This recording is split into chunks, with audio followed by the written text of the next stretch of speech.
बहुत कम लोग जानते हैं कि कायदे मिल्लत लियाकत अली खान को रावलपिंडी में जलसे के दौरान कत्ल करने वाले सैयद अकबर ने इस भयानक वारदात को अंजाम देने के लिए 15,000 रुपए मुआवजा वसूल किया था। सैयद अकबर को भी एक पुलिस वाले ने मौके पर गोली मारकर कत्ल कर दिया था। ताहम इस केस की तफ्तीश करने वालों ने सैयद अकबर के घर से 15,000 रुपए में से बचे हुए 10,000 रुपए ढूंढ निकाले थे, जबकि 3,000 रुपए वारदात के वक्त उसकी जेब में मौजूद थे। जबकि ख्याल किया जाता है कि बकिया 2,000 रुपए से उसने पिस्तौल खरीदी थी। अगरचे सरकारी सतह पर मुल्क के पहले वज़ीर आज़म लियाकत अली खान का कातिल एक अफगान शहरी सैयद अकबर को करार दिया जाता है, ताहम उनकी बेवा बेगम राना लियाकत अली खान ने अपनी जिंदगी में ही तब के गवर्नर जनरल गुलाम मोहम्मद को अपने शौहर का कातिल, जबकि सिकंदर मिर्जा अयूब खान और मुश्ताक गुरबानी को कत्ल का सहूलतकार करार दे दिया था। लियाकत अली खान के असल कातिलों को सजा देने के बजाय सैयद अकबर को मौके पर ही कत्ल कर दिया गया और फिर एक एक करके तमाम सबूत भी मिटा दिए गए। लियाकत अली खान के कत्ल के बाद बेगम राना लियाकत अली खान जिस अफसुर्दा हाल में थी, उस बारे किताब गए दिनों के सूरज में फॉरेन ऑफिस के एक जूनियर ऑफिसर जो कि राना लियाकत के साथ रोम में सफारतखाने में थर्ड सेक्रेटरी थे, उन्होंने बताया कि बेगम राना लियाकत उन दिनों रोम में पाकिस्तान की सफीर थी। हुकूमत ने लियाकत अली खान के कत्ल के बाद उनके खानदान के लिए 5,000 रुपए माहाना वजीफा मुकर्रर कर दिया था। ये रकम चूँकि थोड़ी थी, लिहाजा बेगम राना लियाकत को रूम में सफीर लगा दिया गया। वो हर शाम अपनी बालकनी में मेज सजाकर बैठ जाती। फॉरेन ऑफिस के जूनियर ऑफिसर के मुताबिक एक रोज फाइलों पर दस्तखत के लिए जब मैं उनके पास हाजिर हुआ तो उन्होंने मुझे मेज पर अपने सामने बिठा लिया और शराब पीने के लिए कहा। उसने किताब में लिखा है कि जब मैंने इनकार किया तो बेगम राना लियाकत अली खान ने कहा कि ये तुम्हारी प्रोफेशनल ड्यूटी में शामिल है, लिहाजा मैं भी उनके साथ बैठकर पीने लगा। इस तरह ये एक मामूल बन गया। बेगम साहिबा जब भी मदहोश होने लगती तो अपने खावन के कातिलों का जिक्र शुरू कर देती। वो गुलाम मोहम्मद को अपने शौहर का कातिल समझती थी। उनका ख्याल था कि सिकंदर मिर्जा, मुश्ताक गुरबानी और अयूब खान भी इस साजिश में बराबर के शरीक थे। वो अक्सर बताती कि सन 1950 के आखिर में सेक्रेटरी दिफा सिकंदर मिर्जा GHQ में जनरल अयूब खान के साथ वज़ीर आज़म हाउस में आए। बेगम राना लियाकत अली खान का कहना था कि वो मौसम सरमा के आगाज की एक शाम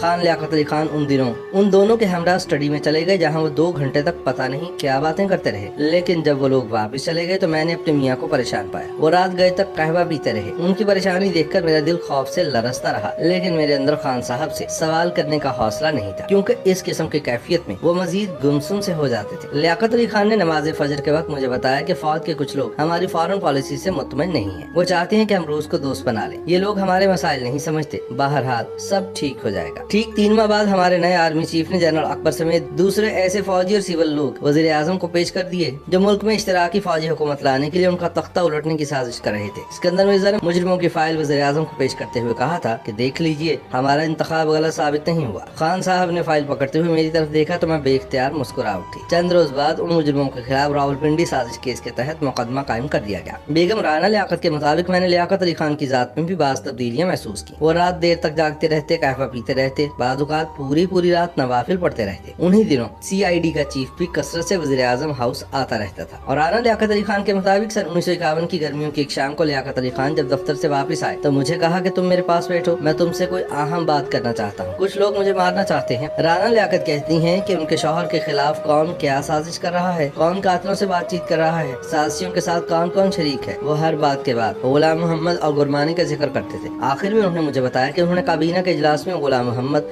और गुरबानी को खूब छाट पिलाई है, जबकि दोनों ने मुझसे सफाई के लिए फिर मोहलत तलब की है जो मैंने दे दी है, लेकिन मैं उन्हें जल्द ही फारिग कर दूंगा। बेगम राना लियाकत कहती हैं कि 16 अक्टूबर की सुबह जब लियाकत अली खान रावलपिंडी जाने के लिए तैयार हुए तो बड़े खुश थे। मुझसे मुखातिब होकर कहा कि मैं आज कौम को अपना राजदार बनाकर सारे दुखों से आजाद हो जाऊंगा। मैं उन सब के नाम पब्लिक कर दूंगा जो मुल्क की जड़ें काटना चाहते हैं। तुम मेरे लिए दुआ करना। वो मेरी उनसे आखिरी मुलाकात थी। इसके बाद वो दुनिया से रुखसत हो गए। मिसेज राना लियाकत अली खान के मुताबिक उनके शौहर के कत्ल के बाद गुलाम मोहम्मद गवर्नर जनरल बन गया और उसके हवारियों को बड़े बड़े ओहदे मिल गए। कौम को बेवकूफ बनाने के लिए कत्ल की तहकीकात के लिए एक इंक्वायरी कमीशन बनाया गया और बस जब वो शहीद हुए तो पूरे मुल्क में हमारे लिए सर छुपाने का कोई ठिकाना नहीं था। खर्च की रकम वही थी जो मरहूम के चिकन से निकली थी, लिहाजा मैंने सोचा कि बच्चों का पेट पालने के लिए कहीं नौकरी कर लो। उन्हीं दिनों सिकंदर मिर्जा मेरे पास आए तो मैं उनसे बड़ी सख्ती से पेश आई, क्योंकि वो भी लियाकत अली खान की शहादत के मौके से फायदा उठाने वालों में शामिल थे। वो बड़े तहम्मुल से मेरी बात सुनते रहे और आखिर में मुझे कायल करके गवर्नर जनरल गुलाम मोहम्मद के पास ले गए। गुलाम मोहम्मद बड़ी फिरौनियत से मुझे मिले और कहने लगे कि मुझे पता है कि आपके पास सर छुपाने के लिए कोई जगह नहीं है, खाने के लिए कोई रकम नहीं, लेकिन मैं आपकी कोई खिदमत नहीं कर सकता। इस मुलाकात के कुछ ही अरसे बाद बेगम राना लियाकत अली खान को रोम में सफीर बना। बेगम राना लियाकत अली खान को सफीर लगाने के पीछे असल वजह यही थी कि उनको मुल्क से दूर रखा जाए ताकि वो मजीद तफ्तीश और तहकीक में ना घुसे, वगरना उनको भी वारदात का निशान समझकर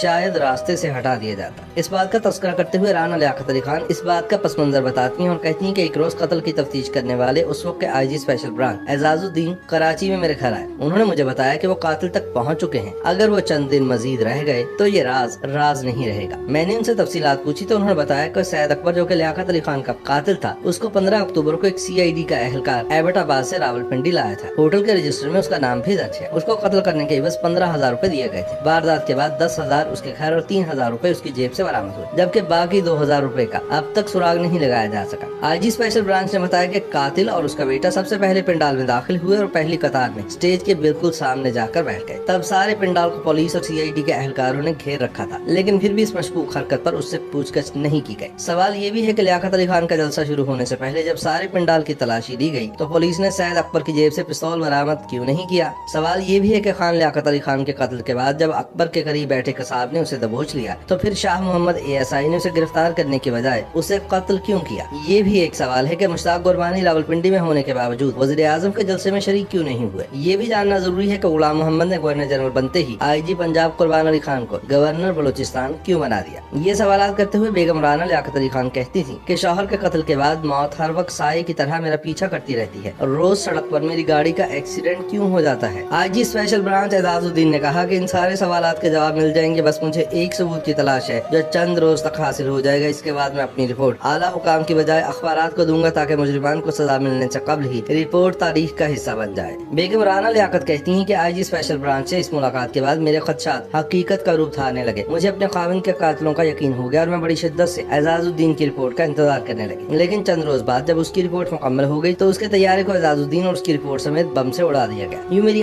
आखिरी उम्मीद भी दम तोड़ गई। उनका कहना है कि सन 1952 के शुरू में सिकंदर मिर्जा मेरे पास गुलाम मोहम्मद का पैगाम लेकर आए कि अगर आप पसंद करें तो आपको सफीर बनाकर बैरून मुल्क भी भेजा जा सकता है। मैंने इनकार कर दिया, लेकिन सिकंदर मिर्जा बोले कि आप और आपके बच्चों के लिए बेहतर है क्योंकि वो लोग वारदात का हर निशान मिटा देना चाहते हैं। बेगम साहिबा के मुताबिक मुझ पर यह एतराफ करते हुए कोई शर्मिंदगी नहीं कि मैं डर गई और मैंने उनकी यह ऑफर कबूल कर ली। यूं लियाकत अली खान के कत्ल के पीछे मौजूद खुफिया हाथ कभी बेनकाब ना हो।